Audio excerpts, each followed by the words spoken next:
Hello everybody, this is 19 to the dozen. The following is our conversation we had with TOMÁŠ STUDENÍK, top Czech personality, the man behind Prague Fuck-Up Nights and CE Hacks. We are discussing AI and his love for Tesla. We are discussing the future of humanity and what does that mean from a technological perspective. We are at Campus Hibernia. This is a collaboration between Prague City Hall and the Faculty of Arts of Charles University. They are aiming to build a campus that is unparalleled, linking creativity, art, and the academic world in the very center of the city. This is Prague's vision of the University of the 21st century. Today's episode was supported by Craig Casebeer, the American barber in Prague, and his Angry Beards American Beard Oil, which I strongly recommend. Before we go on with the episode, please subscribe to our YouTube channel, hit the bell icon so you will get notified when we post new content, which is every Sunday, every week. Thank you for being here, and I hope you enjoy this. And if you do, please share it with your friends.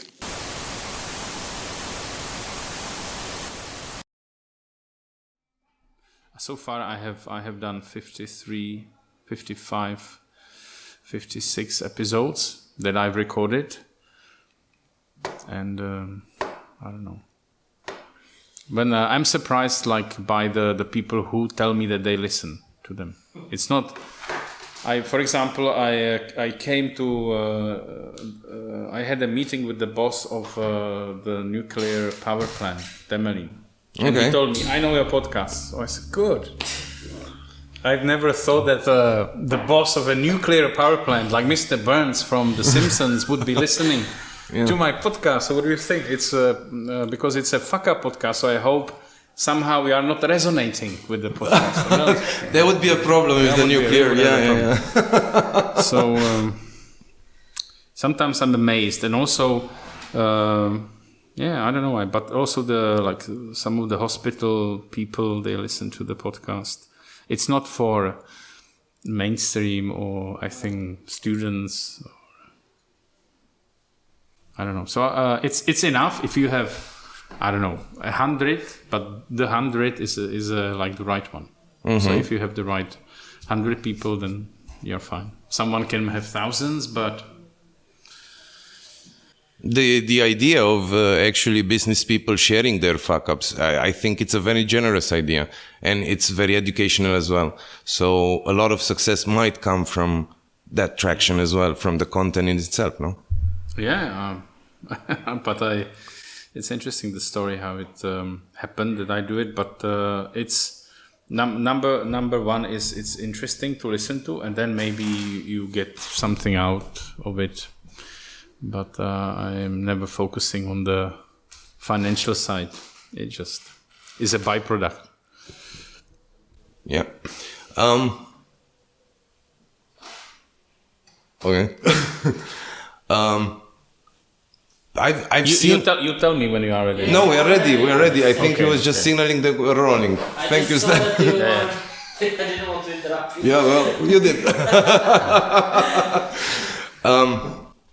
I've seen people calling in press, officially calling your work legendary. Then I've seen that you're a little bit above 40. How do you feel about that? It's a bizarre feeling being over 40, I tell you, because I thought I would be dead by now. I wanted to be like these, what are they called, the damned poets who were dead by 16 or something like that, all this Rimbaud and Verlaine, and then I said that the life happens before you are legally allowed to have a drink in the States. And I have to tell you, and it's good news for all those who are over 40, life happens after 40. And I have to tell you, I lost a decade of my life, really, between the ages of, 20 and 30, chasing money and fun and drugs and girls. And I have to tell you, after 40, everything comes, and you enjoy it so much better than you could ever hope to enjoy when you are 20. Okay. So keep on leaving. Don't give it up. There is still more in the chest ready for you. Where do you see yourself going from here? I mean, is there something that you'd like to explore and you haven't yet started it? Well, I think I will walk towards the train station that is just behind the corner. I jump on the train and I arrive home. And my wife will be waiting for me and smiling, and the kids will be running around and shouting, "Daddy's back!" And it will be an awfully nice scene from an awfully nice suburban garden, and all the happiness will be there. So that's what I'm going to do after from here. But maybe your question was different, like what's your next project, what's your next mission? Well, the advantage is I don't have a next mission or a next project. Once you get indoctrinated that you need these walking higher on the ladder of life, career, success, projects, and you need always a future, and you need have a goal, and then you are struggling and well, finally you achieve the goal, and yeah, I'm there, but no, that's bullshit. You are just being indoctrinated. This is how it should look. Like, no, you are not walking to meet the pharaoh at the top of the pyramid. You're just enjoying life. It's not steps. It's not next project. We are living right now. I can meet someone. I've met just you, and maybe I get a different idea. Suddenly we will start growing mushrooms together. I don't know. And you should be open idea to what's ahead of you in life, because usually, if you have like a premeditated things and stuff and strategies, it's too slow for today's world. This world happens, digital, AI, virtual reality. It's so fast that maybe your best guide on the path to success, next project, life is not premeditated thought, but maybe gut reaction, or maybe serendipity. Suddenly you discover something by chance, you like it, and it could be your next life project for the next 3 years. If you do the same thing for over 3 years, I think you are not reasonable, and you should move on. As I think Frédéric Bechbeder, which is a French author, says, love lasts 3 years. So you should rethink yourself, not too much after 3 years, but maybe open the door of inspiration, so that you can get inspired and look for new stuff. How does you have to stop me? No, I that's like to perfect. Talk, I listen to people all the time, so now I have the opportunity to speak. Just say, that was enough, thank you, shut up. Just as a side note, the mushroom idea I totally love. I'm down to it. You mentioned AI. Your last project was a world premiere of a theater play wrote entirely by AI. It was the celebration of 100 years from the Ruhr play of Čapek. I hope I get the Czech name right. Tell us about this. Well, I couldn't have described it better. You managed to boil it down to the essentials. So I'm not an AI expert. I'm not an expert in anything, which I think is maybe being an expert in not being an expert. Sounds very anything. Socratic. Very Socratic, very generous. I'm a philosopher by my initial profession. But of course, artificial intelligence to me is something that Čapek original didn't think about. He thought about like biological machines where you suppress emotions and you get these robots who will do all the tedious tasks, all the hard work, and we as humans will be liberated to enjoy theater plays and masturbate all day and, play games and do politics. I don't know. So, in the end, in Čapek's play, this RUR, the robots wipe out the human race, but they are extremely stupid. They are not intelligent, because all they can do afterwards is just produce, like fulfill the goal, reach the objective. As every computer, you need to give it an objective, and it executes it and reaches, and that's happy. So that's all they do. And then somehow they found themselves in an empty world without purpose, and they somehow rediscover love. But 100 years after this original premiere, which happened in Prague in 1921, so 1921, now we have 2021, exactly 100 years afterwards, centenary, and I was walking around asking corporates, the government bodies, hey, is there something planned, like a party celebration, something to remind the world of this great Czech or Czechoslovak legacy? Because I don't want to give all the credit to Chinese or the Americans who are now working on the development of the idea that Čapek, a Czech citizen, originally had. Of course, these days it's the Chinese that are publishing twice as many scientific papers on AI than the Americans. And I said, hey, there is something we could still do as Czechs. We don't have these great service robots of Japan. We don't have all the facial recognition where the Chinese can train on billion of samples. We don't have robots on Mars as the Americans, but still we could combine somehow AI with some music, like we have Smetana, Dvořák, you have all these musicians, or we could do it with arts.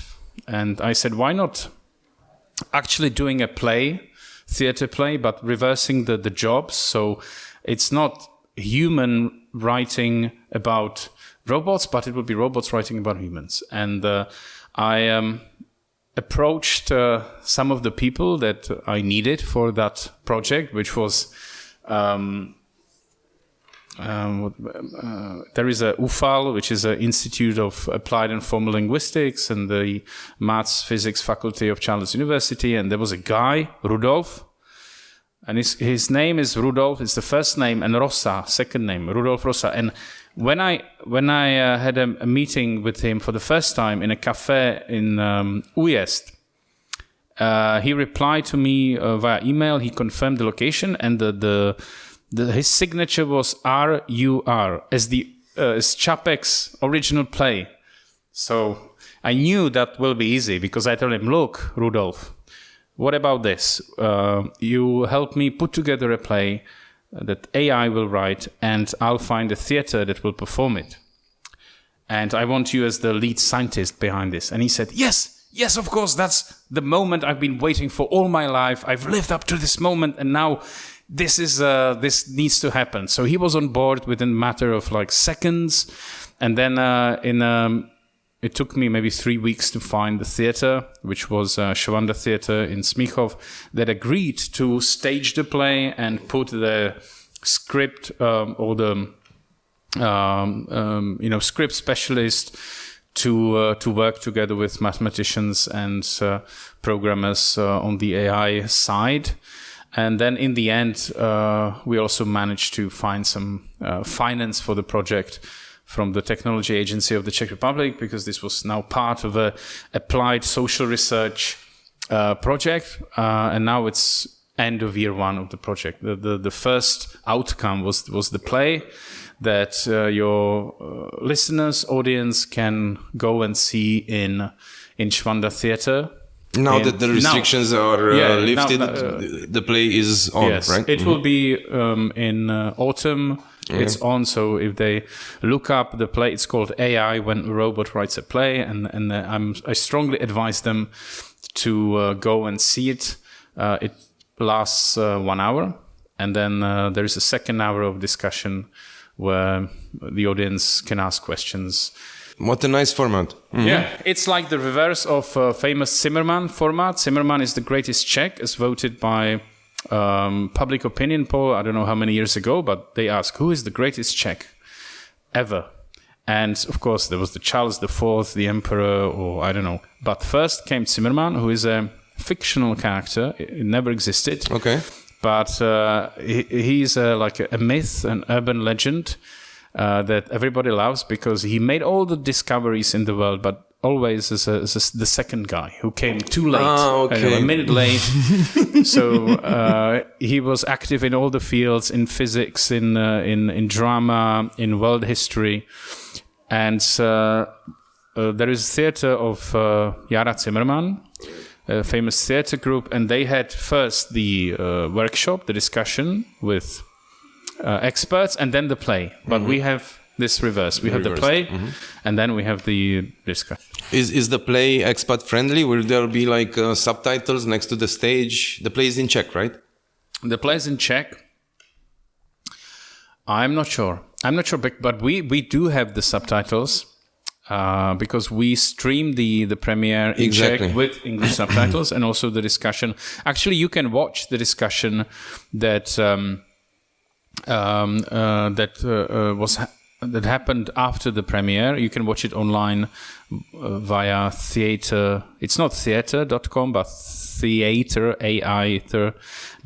and then there is the discussion is recorded, and you have a 10-minute excerpt from the play with English subtitles. But the play was produced by AI in English originally, because it's the NLP engine. GDP2 model, which is based on English inputs. So it's in English, and then it was machine translated into Czech. But we are now planning some world tour for next year, or there'll be some occasions where you'll be able to see it in English. But awesome. In Prague so far, it's in Czech. Yeah, but okay, you can create like pressure, like come and bang on the door of the theater and says, we need this in English. And then they will listen. Yeah. To me, this is a really great idea, as well as because it in a way it shows that it can. I mean, it depends on how you look at it. From a postmodern perspective, it just destroys art, which was dead anyway, because anything goes. I mean, if something which is an AI, which is up to our definition, unable to feel, right? It's missing that art component, or something that I always thought to be one of components of art, is that having a soul and trying to replicate somehow to the whole world a feeling that you have inside. So therefore, this attracted me because of this. So, do you think in the future, with the expansion of AI and blah blah technology, do you think we will be able to, I don't know, talk about feeling AI or something like that? Will it? Do you see it eventually being able of more human things than just writing a play? Well, I think that AI first is not the result of the last 70 years of evolution, but even we had the Ada Lovelace and etc. But AI is the result of all of the human evolution, plus the additional 70 years of after Turing. Of technology. And of course, we as humans have all these emotions built in, all these structures that allowed us to survive, cooperate in a group, and etc., hunts and etc., wage wars. And of course, we have hunger, we have all these physically embodied feelings and emotions. And we are still more a body than, abstract neural networks in the cloud.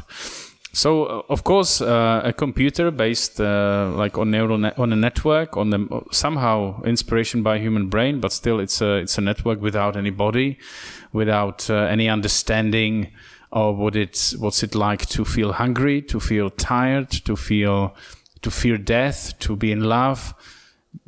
And that's what most human life is about. It's not about I'm doing these calculations and it feels great and I have a great life. It's about the emotions. It's about striving, achieving. It's about love, hatred. If you open Homer and so that the first opening lines of the Iliad is like anger. I mean, you have emotions. They are at the very beginning of civilization, of culture even. And for this reason, AI will never be able to feel the same emotions. It will never be human. It will never be intelligent in the same way, or nor emotional. Because, it's provided it has electricity, it's fine. It doesn't have any urge, any need to make a statement, to express anything. It doesn't suddenly spill out a painting or a movie. It's fine. It's like, I'm fine. Okay, just tell me what to do, I'll do it. Then the human needs to come and say, you write a play. Fine, here it is. But it doesn't have this artistic urge or need to somehow express or make a statement or, do anything. So that's the difference. Of course, we could talk about why humans produce art and why they do anything. That could spend ages. But the only reason that a computer, a machine can do it is it needs an instruction. You need to provide a goal, and it will do it. And of course, it's not. It lacks this aboutness. So what it produces, maybe it's a piece of art. It depends whether it's in a gallery, whether people start calling it piece of art, whether it tells you something, it moves you in a way. It could be art, but it's not about anything. It's at least inherently, the algorithm or the rule is, I read lots of text, and then I put down a word, and I try to guess what the next word is based on analysis of, I don't know how many millions of texts, and that's it. It doesn't know what these symbols are about. So, of course, the art is born when you watch it, and suddenly you will get all these creepy questions, emotions, catharsis, and you say, well, that's interesting. It makes you think. But for the machine, it's just like doing calculating value of pi to, I don't know, million digits. What do you think is the most valuable application of AI today?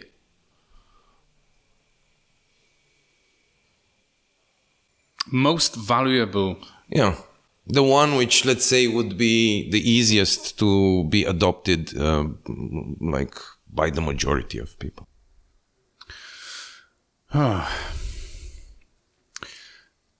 Well, to me, I think what is really great is this idea of autonomous robots. So, in a way, I drive a car that can drive autonomously, and in the future, we hopefully get more machines that can do jobs autonomously.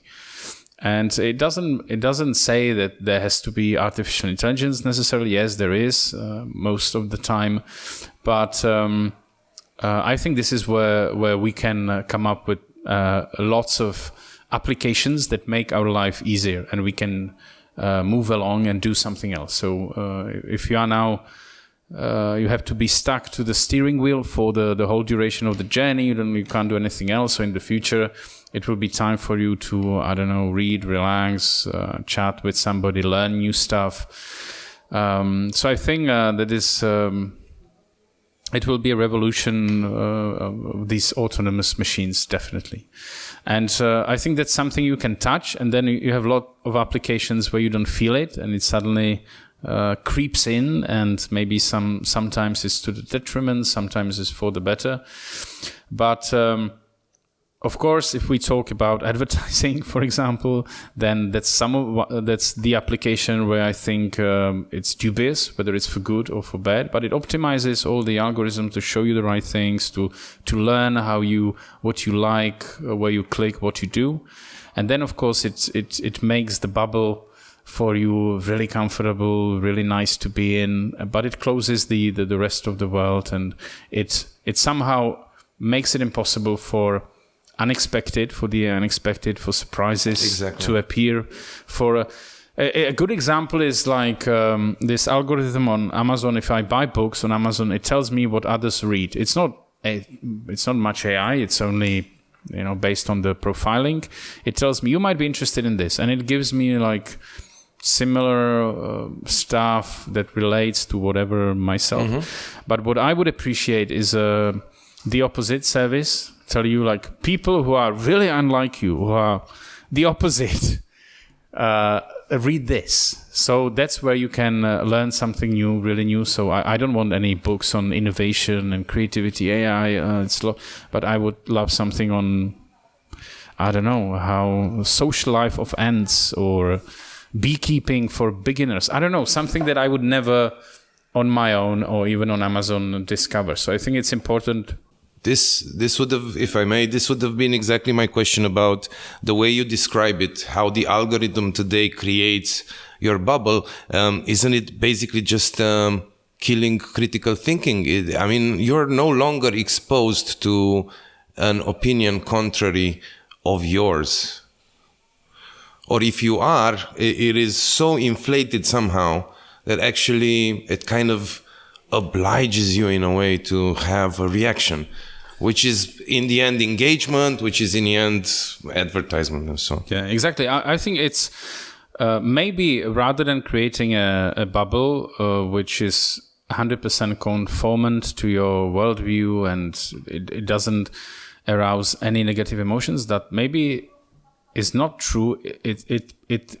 It shows you what you like and what you hate, so that it gets a strong emotional response, and that's, I think, the best then predictor of interest, attention span, time you are willing to dedicate to watching all then the useless crap for some new products or whatever. And this the idea where you have a polarized society, I think, is one of the major critique of the algorithms that Facebook and Google use to surround you with this version of the world that either it's, oh, you feel really great, or you are absolutely agitated and you get the feeling that you have to go and kill somebody who is... Some people actually believe it is cause of increasing mental illness, blah, blah. But then again, I don't know what to believe in this case. So I think the algorithms on even AI is not to blame itself. It's a tool, like it's a hammer or it's I don't know. It's a tool. It can work for good. It's the people behind it who put it to such use or don't put it, or put it in a different use, that are to blame. And sometimes the discussion, the narrative that I read is that, oh, AI is bad. No, it's not AI. I think it's the people behind it who put it in different uses.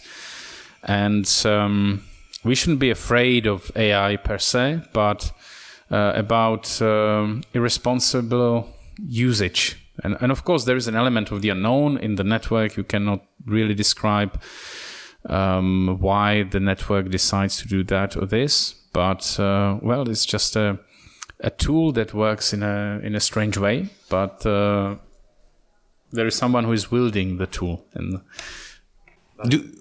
it's a great idea, and it actually allows me to ask this. Do you think that AI should be somehow regulated now? I mean, shall we say that we will never do AI for, I don't know, against privacy or against... Shall we somehow norm the borders of the domains where we can apply it? Well, I think it's one more thought. It's obviously Minorities Report is the most famous, let's say, because it's the Tom Cruise movie, but as well it's basically a short story of Philip K. Dick, I think, where there is this robot that actually predicts that you are about to commit, which is kind of... Yeah. Well, I think a good example is China. And let's not talk about AI, but let's talk maybe about genetic modifications to the human genome. So again, there's a lot of regulation in Europe and in Western society because, oh, you don't want to mess around with... the God's creation. Yeah, God's creation, etc. And only it can be done with, people who are certified and tested and reliable and etc. And then in China, I think it's much more probable that designer babies will be fabricated and born. And of course, there'll be clients from all over the world who will fly into China to have their babies designed so that they don't get certain diseases, or have the blue eyes, etc., and strong, and fine. And in the end, the rest of the world may suffer because of the regulation, because we regulate. Then we get a new generation of genetically modified babies. These babies will then get at the helm of all the corporations, etc., get all the best jobs and most resources, and even and then all the rest will say, okay, fuck the regulations. I want to be there in the club. I don't care. And I think it's with AI, similar thing could happen. So we regulate the European White Book on AI, different risks, etc. We regulate it because as a consumer, I want my rights to be able to recognize when I'm monitored by a strange working black box called AI, and as a result of which I don't get the loan to buy my new BMW, or I don't get the job, so I'm afraid because I'd rather be miserable, but in a transparent way, and the way I understand. I don't want these smart boxes. Let's kill them. So, of course, let's see. Even now, China is moving ahead in that field. It has much better samples for face recognition, for movement recognition. It can recognize you based on your movements, based on whatever. And in the future, it can also be the dominant force in this area. And if what Hawking said and Elon Musk pointed to is true, and AI will try to rule the world, it will speak Chinese probably. So we wouldn't be aware anyway, since we don't speak the language. We'll speak Chinese as well. We will speak Chinese as well. Yeah, you'll get implants and you'll be fine. So I think that's the fear. Of course, it's to me it's similar. It's an area I think that should be regulated, but it's not clear whether in the future it will be it will not cause our part of the world to lag behind. You know, the leader who just With respect to this, one of the things that I'm glad that the European Union is different and that I am part of European Union is, for example, the ban on GMOs on the European market. I mean, at least officially we are not eating that crap, you know. So that's reassuring in a way. I totally get your China example and the but with the GMOs, it's similar. I mean, do you know what you drink, what you eat, what's in the air, all these microplastics? You never know what's around. I was trying to find out what's in the vaccine, and I kind of couldn't. You just somehow you either trust or you don't care, or you are subject to lots of conflicting propagandas. But GMO somehow is pointed out because you get all these scientists in the labs, and you get all these visuals, and you get all these traditional farmers wearing 200 years dresses and we have always done this way, and suddenly this strange looking scientist who doesn't know anything about, and there is this conflict of waves of life, modern times, old times. So that's a good way, but you really have no idea I don't have an idea what's around, what I eat, what I buy. You get all these, so people then are happy with the saying goes, ignorance is bliss, and I think that's true. But from time to time you need to find a target and need to say, okay, I'm willing to eat no matter what you give me, but this label GMO I hate, and you put all your fear of the unknown and of the on that label, and you say that's fine. It's like recycling, you know. It's like recycling. So at home we all recycle, and that's what you do for the earth, and you are fine. I've done my part. If then they tell you don't drive your car because you're promoting this, and I say, no, fuck off. I'm recycling. Come on, I did my part. That's what you wanted me to do. I listened to your campaign. I behave like I recycle. I tear the aluminium from the plastic yogurt and put it there, and I'm messy, it falls down. I do all this routine. I spend a lot of time, and now I can fly via airplane. I can buy this stuff. It's like That's it. You need one easy target. It's a zero-sum game, huh? Yeah. In the end. Let's talk a little bit about being a radical innovator and a city hacker. You have Insane Business Solutions, which is your company. Ideas. Insane Business Ideas. Ideally solutions in the end, but at the beginning there is always an idea. Yeah. So I really, really like whatever you could share about how you basically kill those innovation bottlenecks in corporates. I would really like to know about that. As I said before, being a fan of lateral thinking and de Bono, it's really interesting for me. And if I'm not mistaken, on the site says that you have 21 innovations on the market active in those. So if you can pick one and talk about it, that would be awesome for me. Please. Fine. So first about how to innovate in a corporation. The usual way corporates go about it is either they create innovation department, like a company within a company, and they call it innovation lab, or I don't know, or innovation hub. And somehow sometimes they send it off to Silicon Valley. So you have an outpost in Silicon Valley, and you have the factory and all the old corporate infrastructure somewhere else. And you hire young, bright innovators, geeks, and all this, so that they look really innovative. and then you tell them, look, and now you do all the innovations and bring the know-how back into our old company, and we will move it forward. And so what it does, it doesn't help, because of course they are highly innovative and they work like a Silicon Valley startup and everything. But then it's very hard for the rest of the company to take them seriously, because they say, yeah, that's the team who is in Silicon Valley, and they don't know anything about our 100, 200-year-old business. How could they teach us how we should do things? So this model that is, I think, the most frequent, if you look at any big industrial company, always have this digital hub, innovation hub somewhere, which looks different to the rest of the company. It's got modern co-working place, everything is AI, all the technologies, blah, blah, blah.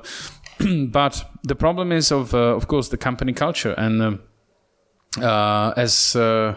who famously said that culture eats strategy for business, for breakfast. Culture is dominant, and unless the change somehow, the transformation, the innovation comes from within the company, it's very hard to implement. It's very hard to execute. You get the ideas, you can get million of great ideas, but then if you need to bring it back to the old company, then that's where the ideas die off. You need something that arises from within, and that's difficult. You need to motivate all these managers that have been working there for 30, 40 years to suddenly, do something differently, digitize themselves. But it can be done. There are methods, and we are in our practice, we are using some of the methods, which is critical circle. We have TRIZ methodology for radical innovation, which is based on the works of Genrich Altschuler. Then we have methods of morphological analysis, which is comes from Fritz Zwicky, an astrophysicist from Caltech.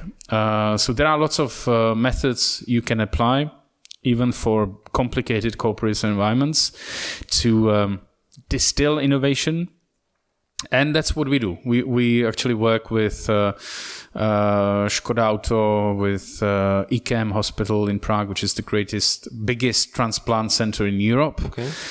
We also have cooperation with Novartis and some other companies. We also work with City of Prague on how to bring new ideas to improve city life. So we have had a finale of the second year of the Prague Innovation Marathon, which we organized on behalf of City of Prague. So we are into this business of mostly finding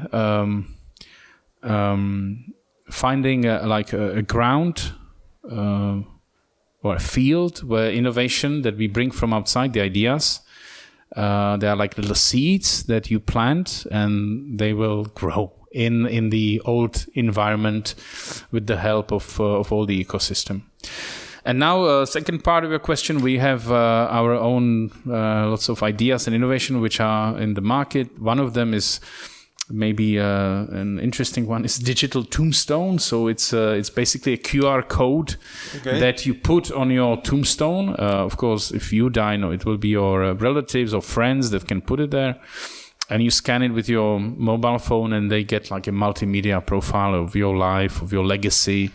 They get all the nice videos and pictures, and and you can prepare that legacy. So that's what is done in old aristocratic families, that they build your tombstone when you are a child probably, and they just put the date of birth, and then your whole life you can go there and watch and see, okay, well, whatever I'll have there. So I think legacy is an issue, a challenge, because I've read, I don't know if it's 2050 there'll be more dead people on Facebook or alive.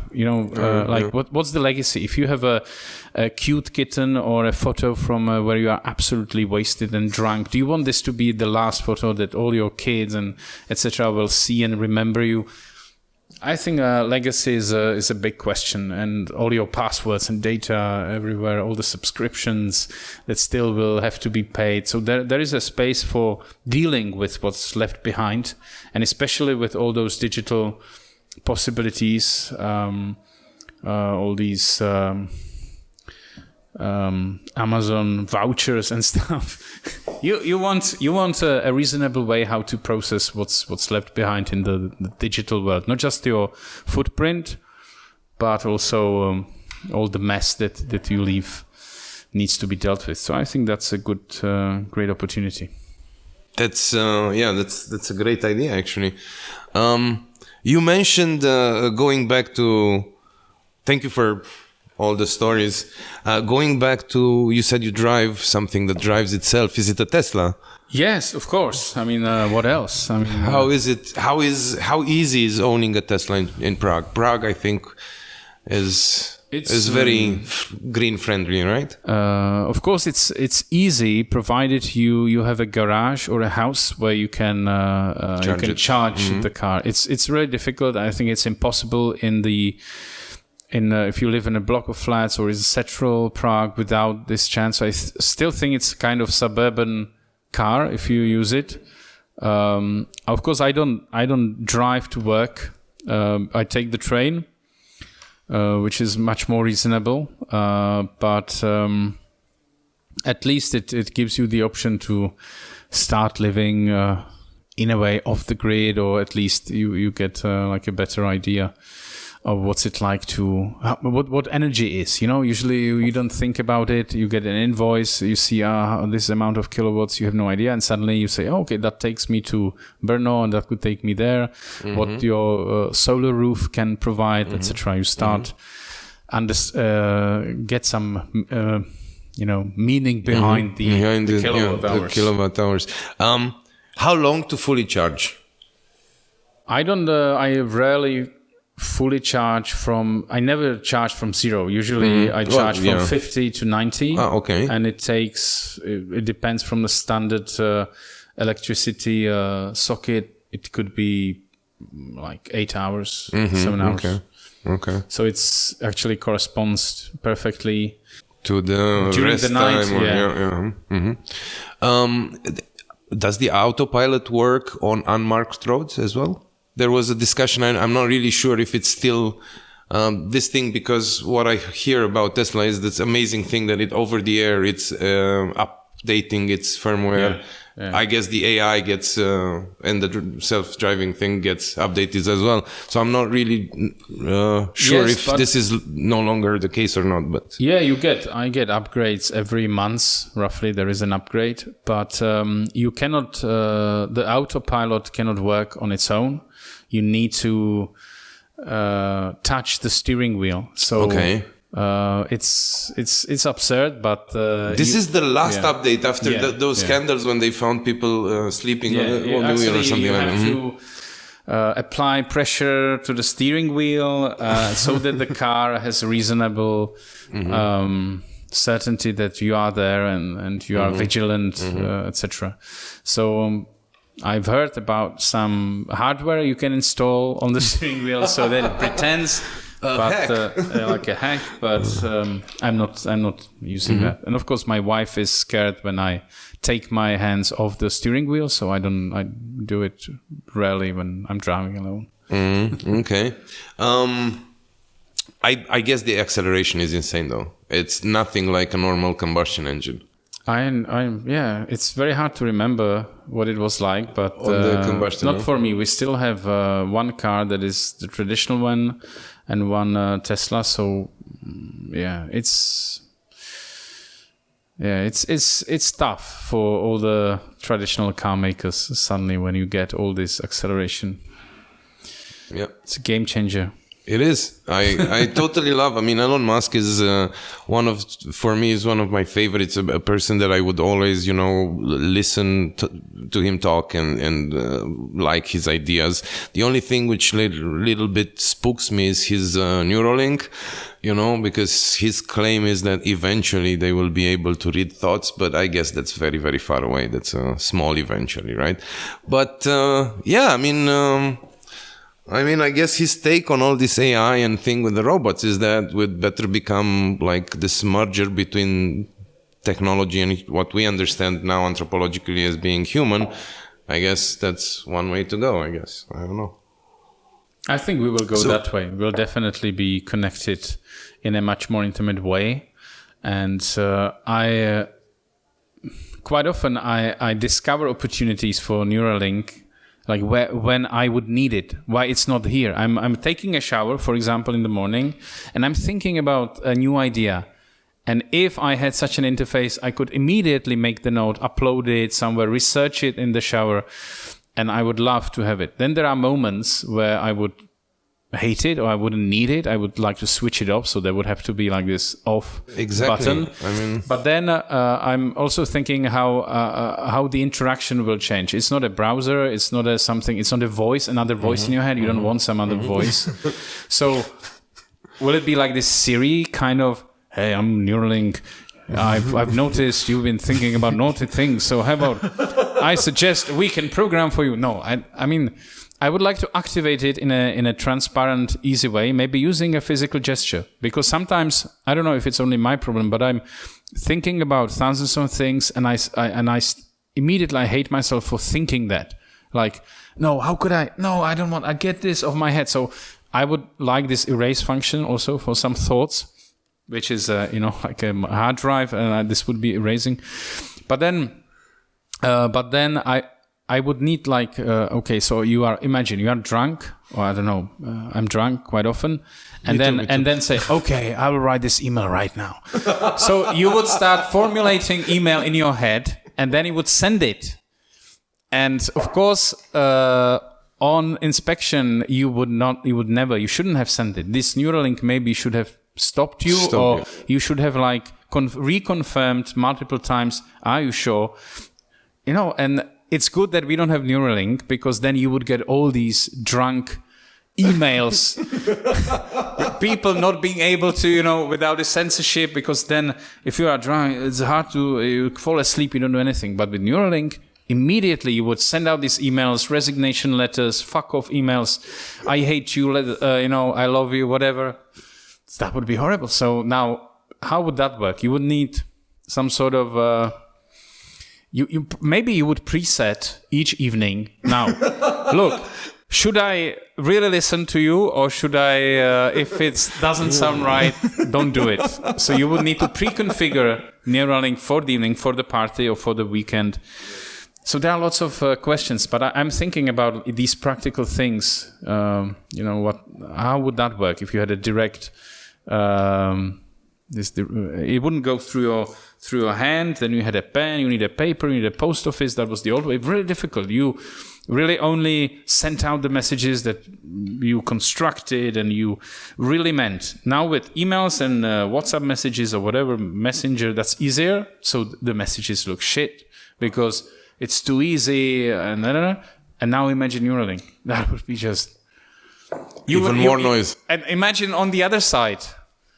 Hello, it's your Neuralink. I have 1,500 messages for you from other Neuralinks. Most of them are drunkards. They are stupid. They want to kill you. Would you like me to get you in your head, or shall I pre-filter?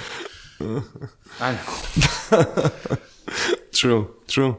Yeah, I mean, I'm a person that always deletes my history when I go to sleep because you never know, you know? I mean, I might not wake up and there's things about me which I don't want out there.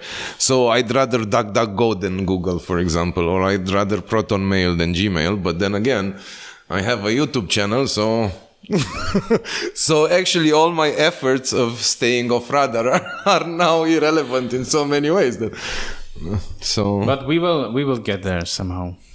We just can't resist it. Imagine you are taking exams and you have all the Wikipedia immediately. Yeah, so the exams should change. I mean, they will need to change. You will, I don't know. You will be scanned, or no Neuralink for this exam. Please now, students, inactivate your Neuralink. Yeah. Stan, do you have anything you want to ask? I wanted to ask, I saw that you studied in Liverpool and then in Paris. So I wanted to ask, how was it? If there was something which you were surprised compared to Czech Republic, or, you know? Well, I really can't tell because most of the studies were online. So, you know, online, that's what everybody learned during the last year. But I already started way before, so I could get ready for this online world. But then, of course, I went there and I loved. I mean, Paris is different. It's one of my favorite cities of all times. And with Liverpool, I just flew in to get the diploma. So I had my graduation day in Liverpool, which was nice. And I've always wanted to go back there as a tourist. Because it's such a nice city where the harbor is refurbished, it's been redone, renovated, and it's a really attractive city. With Paris, I'd love to live in Paris one day. You've not been there. I will be there this summer, and I want to live there one day. So it will not happen after this interview, after this podcast, but it will happen eventually. Well, if it's going to happen, it's going to definitely happen after this podcast. I mean, at least from a chronological perspective. Yes, you're right. But not immediately. It will take a few time, but... Therefore, there might occur an attribution, modeling problem. Maybe it will happen due to this, That's attribution modeling kind of done wrong. Maybe. I don't know. I have like 2 or 3 more questions there. As I was reading about you and so on, and then I looked at your pictures, and you are like 2 years older than me, yet I am way more grayer than you. How do you do it, man? I mean, there must be some inner peace, something. I mean, I'm thinking about the beginning of the interview, as you said that you basically don't necessarily have this kind of teleologic view on the world. You don't need to do things, but things kind of happen. Is this where your good vibes and nice energy and everything comes from? But it's quite a recent phenomena. Okay. I remember times where I was really this focused on a mission or etc. and wanted to achieve something, but of course, it helps to remind oneself about the fact that we are traveling in a cold universe on a piece of iron, traveling, I don't know how many, 40,000 miles an hour. And it will all end up, the sun will blow out eventually in 1.5 billion years. It will swallow the earth. And that's it. And now you are now trying to achieve something in your Excel sheet, like, come on, enjoy life. It's not gonna, it's gonna last, a nanosecond on a vast time scale of infinity. So there is really no point in wasting time, being stressed, being nasty to other people, making life difficult. So that's it. And of course, I'm reminded of this every day. And when I get up, this is what comes to my mind. And it's been an old trick for various people through history, all the rulers who had different amulets. So I have these skulls, and it reminds me, come on, you are going to be one of them soon, so you shouldn't get stressed. Maybe you should have a nice skull. That's what counts in the end. But apart from that, you should remember that we are not here forever. That the show will not go on forever. The party will be over, and you don't want to leave too great a mess behind you. That's I'm struggling with that actually. I don't have kids. I don't have a family. I'm looking back, and my 30s are actually your 20s. So I probably, still have some catching up to do, and some probably reading on the Stoics and Epicure and so on. Who knows where I'll be able to kind of find my peace and equilibrium. But definitely, I mean, you're doing it right. I mean, at least right for you. And of course, I embraced failure. That's most people are afraid of failure, that they will not succeed. And I was the same type. And I said, okay, how about loving failure? And that's how Fuck Up Nights were born. And I collect stories of failure. I meet people who failed. And I will, starting from October, together with Professor Hinek from University of Hradec Králové, will teach first course in science of failure in the Czech Republic. So I'm immensely looking on this scientific, looking forward to the scientific view and case study view of failure that we will try to pass on to future generations of. This is a new thing. I've seen it on LinkedIn maybe last week. Yeah, it's maybe you saw it last week, but I published it a bit earlier, but it's about 1 month, a month ago, and it's we are now recruiting students. So if you are university student, you can apply, but you will need to be physically present. I think 80% of time in Hradec Králové. Mm-hmm. It's every Wednesday from 2:30 until 5. We will have these lessons, and there'll be always a case study from a successful entrepreneur or a surgeon or a army general, and we will have really great case studies. So if you want to learn from mistakes, but not your own, you prefer others to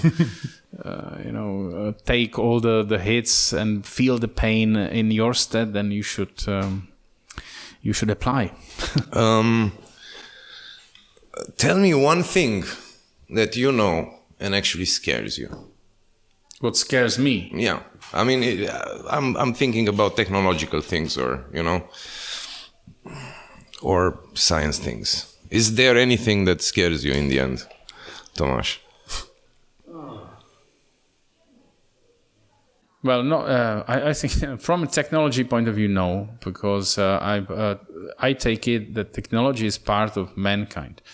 So because it's the view from Aristotle that whatever man produces is human. It's part of our what we do, and the potential that is hidden inside is then developed. So I think I'm not scared by technology. I'm scared by people, not technology, but it's the human nature. And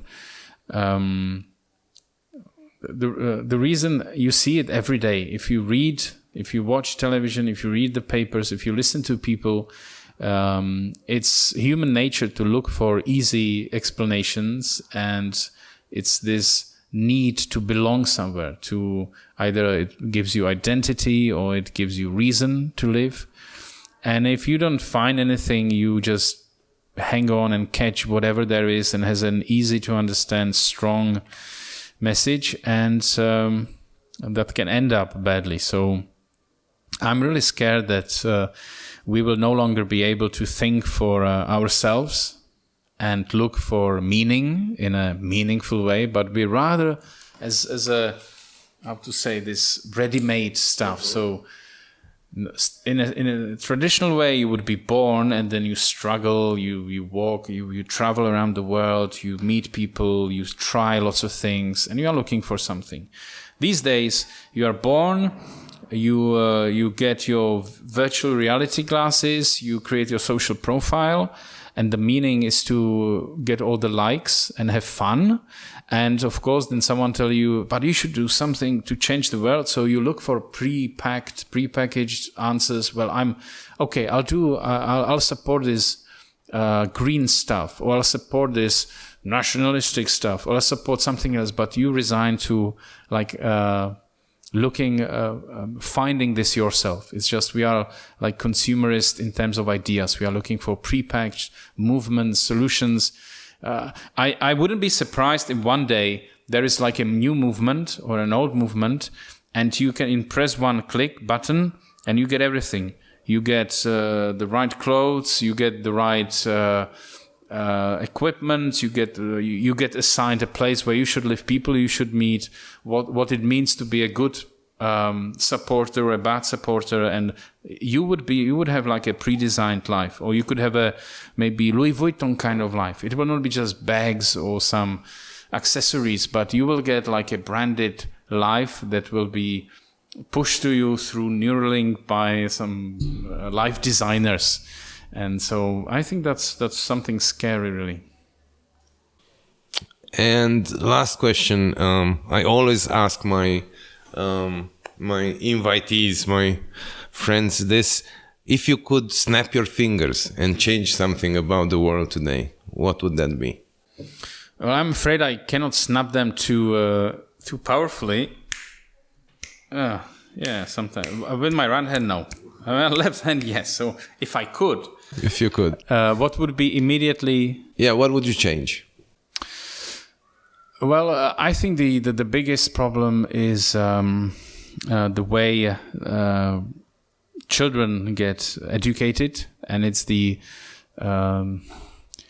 this success versus failure attitude. And if you do something that doesn't go by the book, that you are immediately marked grade 2, 3 grades down, you are a failure. And still the kids are struggling to get these A's, and if they deviate from the standard procedure, then the teacher says, oh, it's not the right way. So I think we should embrace failure, and the education system, the way we work, the way we meet other people, the way we present ourselves as shiny examples of success and perfection should change. So I would like immediately put an end to perfection and to only one way is right and one way is good. So that's what would I think would make everyone much happier, and we would also facilitate the innovation process, because suddenly you would be allowed to make mistakes, to try out new things which go in a different way. Thank you very, very much for saying yes. This has been 19 to the dozen, episode 12 with Tomáš STUDENÍK. I hope I said it right. Yeah. Better than me. You can follow Tomáš at Fuck Up Nights on Instagram and Facebook. You can follow him on CE Hack, as well as your personal one. You want to give it out or not? No. Okay. You look for yourself. Now do some effort. Find it out. There is a little gem hidden for those who find my personal website. No, there isn't. Sorry, I got it wrong. It's not you. That's for different audience. Forget it. Sorry. Come September, go see the play in Žvandovo divadlo. And if you liked this was 19 to the dozen, please subscribe and hit the bell button so you'll see our new episodes. And tell your friends about it. You should get this network effect, the snowball effect going. So now take your phone. We can wait. Take your damn phone. We can see you are not doing it. And now pick up your favorite 3 friends. Okay, 2 friends. I think you all have. Okay, 1 friend. Okay, 1 friend. Maybe your mother, if you don't have your friends. Your mom and is tell fine. Her, dear mom, I've come across this great podcast. And yes, I'm coming over for dinner at the weekend, but in the meantime, please listen to this podcast by TOMÁŠ STUDENÍK, because he is about failure. He's not about me, but he is the failure, not me. Okay, that's easy. Thank you. Thank you, guys.